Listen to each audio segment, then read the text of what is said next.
Okay students, so now I'm going to explain you some topics of electrostatic and what is electrostatic. हम electrostatic से start करेंगे और electrostatic के कुछ topics unit से related हम समझेंगे. ओके, सबसे पहले हम स्टार्ट करते हैं इलेक्ट्रोस्टैटिक. इलेक्ट्रोस्टैटिक क्या होता है?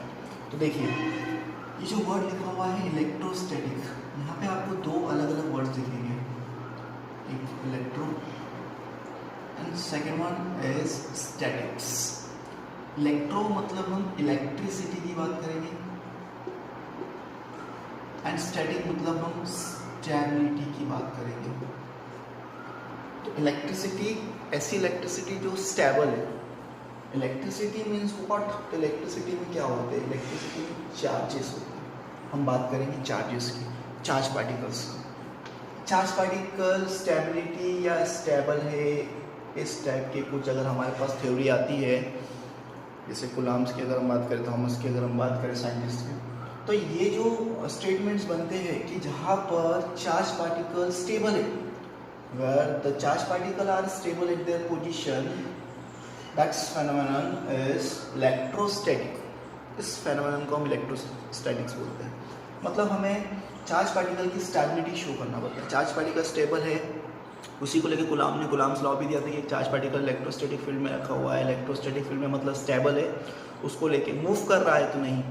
तो इस टाइप से जो फील्ड बन रही है हमारे पास, जो टॉपिक बन रहा है, फेनोमेनन बन रहा है, वो इलेक्ट्रोस्टैटिक का है. चार्ज पार्टिकल स्टेबल है, ठीक है. इसी चीज़ को लेके हमको स्टडी करना है. तो इलेक्ट्रोस्टैटिक में हम स्टडी करते हैं, सबसे पहले हम समझ लेते हैं कि इलेक्ट्रिसिटी क्या होगा. तो एक बहुत ही कॉमन से एग्जांपल हमारे माइंड में आता है कि जब हम किसी ऑब्जेक्ट को रब करते हैं आपस में, तो उनके पास कुछ ऐसी एनर्जी आ जाती है. जैसे आप लोगों ने बेसिकली कुछ एक्सपेरिमेंट करते होंगे कि स्केल को, रबर को किसी से रब करते हैं और रब करने के बाद उसको किसी लाइट बॉडी के पास लेके जाते हैं, तो उस लाइट बॉडी को अट्रैक्ट करने लगता है. तो रब करने के पहले अगर जैसे स्केल है, आपने हेयर के ऊपर, ड्राई हेयर के ऊपर रब किया, उसके पहले, रब करने के पहले अगर आप पीस ऑफ पेपर के पास लेके जाओगे तो कोई भी इफेक्ट नहीं मिलेगा. लेकिन अगर आप उसको रब करने के बाद किसी पीस ऑफ पेपर के पास लेके जाओगे तो वहाँ पर अट्रैक्शन आ जाएगा, वो उसको अट्रैक्ट करने लगेगा. अब ये भी यहाँ पे ज़रूरी है कि आप पीस ऑफ पेपर के पास लेके जा रहे हैं, किसी मेटल रॉड के ऊपर जो हेवी है उसके पास लेके जाओगे, उसको अट्रैक्ट नहीं करेगा. लाइट बॉडी भी यहाँ पे होना चाहिए. तो एक बेसिक सा कॉन्सेप्ट कि आपने जब स्केल या रबर को हेयर डाई हेयर से रब किया, तो वहाँ पर एक एनर्जी जनरेट हुई. वहाँ पे क्या जनरेट हुई? एक एनर्जी, एक फॉर्म ऑफ एनर्जी जनरेट हुआ. इस एनर्जी के कारण क्या आया? इस एनर्जी के कारण उस बॉडी में, सब्सटेंस में अट्रैक्शन आया, पावर ऑफ अट्रैक्शन आया, जिसके कारण इस पावर ऑफ अट्रैक्शन से उसने लाइट बॉडी को अपने तरफ अट्रैक्ट किया. मतलब electricity is what? Electricity is a form of energy to attract any of light body. मतलब एक ऐसा सब्सटेंस जिसके पास वो एनर्जी है जो अट्रैक्ट कर पा रहा है किसी लाइट बॉडी को, उसी को हम बोलते हैं इलेक्ट्रिसिटी. वैसे हम स्केल से रब करते हैं और पीस ऑफ पेपर अट्रैक्ट हो जाता है. तो यहाँ पर ये एनर्जी किस फॉर्म में है? ये एनर्जी जो है that is in charge form. ये एनर्जी चार्ज के फॉर्म में होती है. अगर हम इसका स्टेटमेंट लिखना चाहें तो स्टेटमेंट हम इसका क्या लिख सकते हैं? तो देखिए, अब स्टेटमेंट हम इसका लिख लेते हैं. Electricity is a form of energy due to which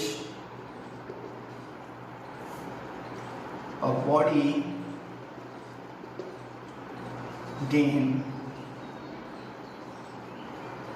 the power of attraction to attract light body, any of light body, है ना. यहाँ पे आप बॉडी की जगह सब्सटेंस भी कर सकते हो. is a form of energy due to which a substance gain the power of attraction to attract light body. एक पावर ऑफ अट्रैक्शन आ जाती है जिससे लाइट बॉडी को अट्रैक्ट कर सकता है.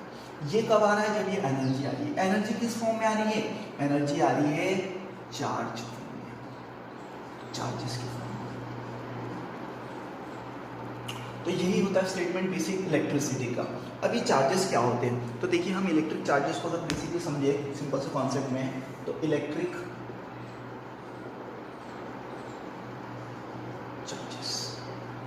चार्ज को बेसिकली हम Q से डिनोट करते हैं। इसकी प्रॉपर्टी होती है कि ये इलेक्ट्रिक चार्ज जो होता है बेसिकली स्केलर क्वांटिटी हम इसको बोलते हैं, और इसकी जो SI यूनिट होती है वो कूलॉम होती है। चार्ज की SI यूनिट कूलॉम होती है। डायमेंशनल फार्मूला अगर हम इसका लिखेंगे तो m0 इसका डायमेंशनल फार्मूला होता है।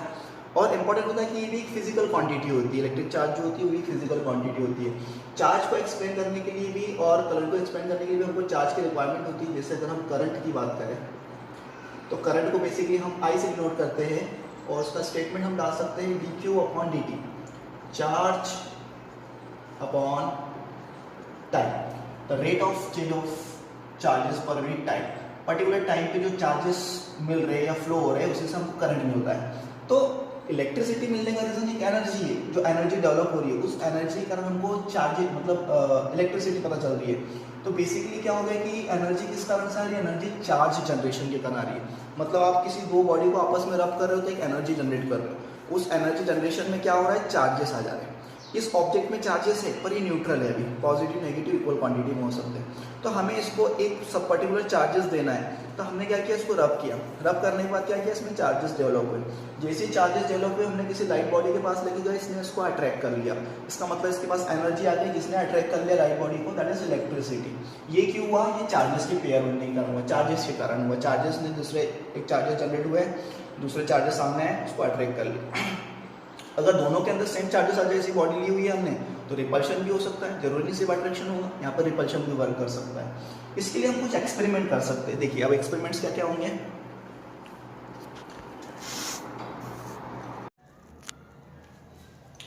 देखिए अब हम बात करते हैं एक्सपेरिमेंट्स की। सम एक्सपेरिमेंट हम समझते हैं इलेक्ट्रिसिटी को लेके, क्योंकि इलेक्ट्रिसिटी हम समझ चुके हैं, so form of energy to attract any of light body because of the generation of charges जैसे जनरेट होते हैं तो लाइट बॉडी को अट्रैक्ट करता है। ठीक है, तो इसमें हम एक्सपेरिमेंट समझते हैं कैसे ये वर्क कर सकता है।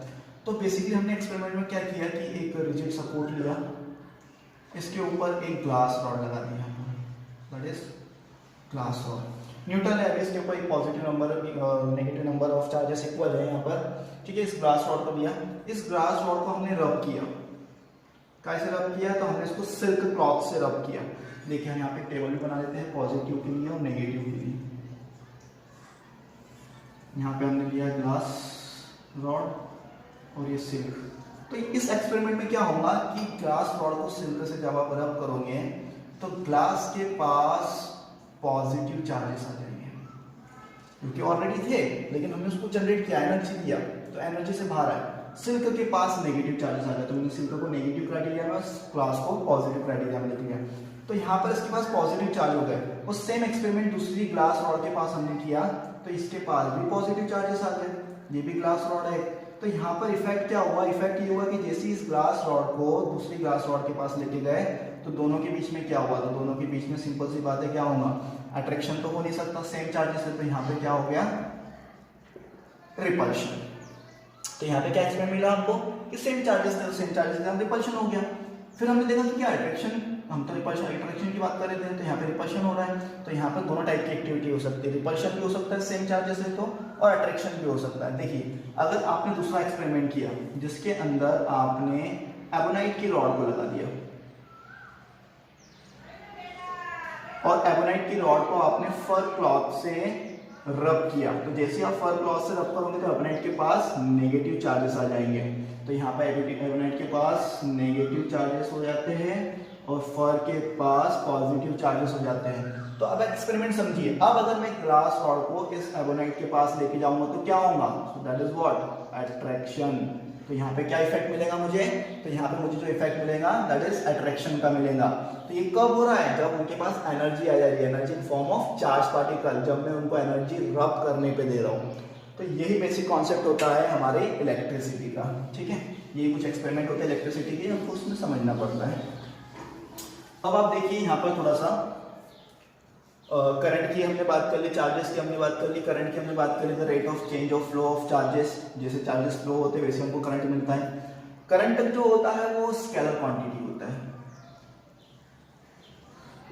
लेकिन यहां पे एक चीज याद रखना है आपको कि करंट के पास डायरेक्शन भी होती है एंड मैग्नीट्यूड भी होता है। करंट को आप लिखते हो 5 एम्पियर, 2 एम्पियर, 3 एम्पियर, मतलब उसका मैग्नीट्यूड भी है। और ये भी पता होता है कि चार्जेस हमेशा जो करंट फ्लो होता है हमेशा हाई पोटेंशियल से लो पोटेंशियल होता है, मतलब उसके बाद डायरेक्शन भी लो पोटेंशियल हाई पोटेंशियल में जाएगा।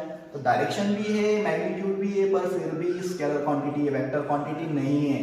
तो यहाँ पे सिर्फ उसका एक रीजन है कि जो करंट होता है ऐसी क्वांटिटी होता है जो वेक्टर के एडिशन लॉ को ओबे नहीं करता है, वेक्टर के एडिशन लॉ को ओबे नहीं करता है। देखिए हम सिंपल से अगर बात करें तो हमारे पास एक सर्किट है, यहाँ से 2 एम्पियर करंट पास हो रहा है, ये डायरेक्शन यहाँ से 3 एम्पियर करंट पास हो रहा है, तो यहाँ से टोटल करंट पास होगा 3 + 2 5 एम्पियर का करंट पास होगा। बेसिक सा कॉन्सेप्ट लगाया हमने 2 + 3 करके, जबकि वेक्टर का एडिशन लॉ नहीं लगाया यहाँ पर, क्योंकि वेक्टर के एडिशन लॉ को ओबे करेगा ही नहीं। यहाँ पे अगर आप वेक्टर एडिशन लॉ लगाएंगे तो आपको 5 एम्पियर का करंट मिलने ही नहीं वाला।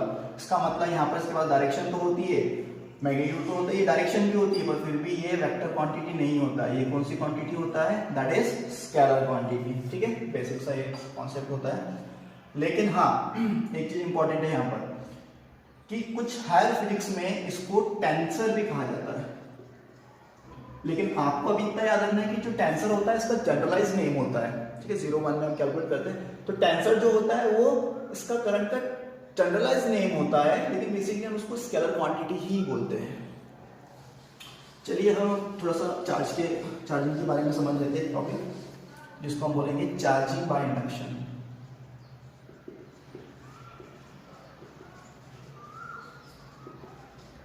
चार्जिंग बाय इंडक्शन, हमको चार्जिंग प्रोसेस करना है। चार्जिंग प्रोसेस कैसे करना है हमको? तो हमको चार्जिंग प्रोसेस करना है इंडक्शन से। देखिए अब क्या होने वाला है, इंडक्शन से हम चार्जिंग प्रोसेस कैसे एक्सप्लेन करेंगे। तो सिंपल से एक्सपेरिमेंट मैं आपको बताता हूँ। हमने क्या किया, एक रिजिड सपोर्ट लिया, एक रिजिड सपोर्ट, चलिए इसको इस तरीके से समझ लीजिए कि हमने एक अनचार्ज कंडक्टर लिया, न्यूट्रल है, number of proton positive charges negative charges equal quantity में, दोनों न्यूट्रल कंडीशन है। इंसुलेटिंग स्टैंड पे इसको रख दिया ताकि कोई अदर इफेक्ट ना आए, अनचार्ज कंडक्टर है। अब देखिए क्या होगा यहाँ पर कि इस अनचार्ज कंडक्टर के पास हमने एक चार्ज पॉजिटिव या नेगेटिव कोई सा भी चार्ज कंडक्टर लाया, मैंने पॉजिटिवली चार्ज कंडक्टर यहाँ पे लाया। ठीक है, that is charge conductor. Positively charge conductor लाया, तो जैसे ही मैं इसको अनचार्ज कंडक्टर के पास लाऊंगा तो इसके पास पॉजिटिव नेगेटिव दोनों चार्जेस है, बट ये न्यूट्रल कंडीशन में है। तो because of the positive charges यहाँ पर इसके नियर सरफेस पे अट्रैक्शन के कारण नेगेटिव चार्जेस आ जाएंगे, इसके अपोजिट चार्जेस इस फेस पे आ जाएंगे अनचार्ज कंडक्टर के, और जैसे ही यहाँ पे नेगेटिव आएंगे इसके अपोजिट फेस पे पॉजिटिव चार्जेस जनरेट हो जाएंगे नंबर ऑफ क्वांटिटी में। तो यहाँ पर इफेक्ट क्या हो रहा है, इस पॉजिटिव चार्जेस के कारण इस अनचार्ज कंडक्टर के एक सरफेस पे नेगेटिव चार्जेस आ जा रहे हैं और दूसरे चार्जेस सरफेस पे पॉजिटिव चार्जेस आ जा रहे हैं। That is what, that is यहाँ पे इंडक्शन होने लगा है। अब हमने क्या किया, इस अनचार्ज कंडक्टर को जहाँ पे एक सरफेस पे नेगेटिव आ गया, एक साथ पॉजिटिव आ गया, इसके अट्रैक्शन के कारण हमने इसके एक सरफेस को ग्राउंडेड कर दिया। अब ग्राउंड पे तो बहुत से चार्जेस होते हैं, या तो नेगेटिव चार्जेस आके इसको डिफ्यूज करके जाएंगे या पॉजिटिव चार्जेस अंदर चले जाएंगे यहाँ पर। तो यहाँ पर हमारे पास कौन से चार्जेस बचे ओनली, तो इस कंडक्टर के पास ओनली नेगेटिव चार्जेस बचे। तो ये हो गया हमारे पास एक चार्ज कंडक्टर जो कि नेगेटिवली चार्ज कंडक्टर है। ठीक है, इसी को हम बोलते हैं चार्जिंग बाय इंडक्शन। अनचार्ज कंडक्टर को हमने नेगेटिवली चार्ज कंडक्टर में कन्वर्ट कर दिया, that is charging by induction.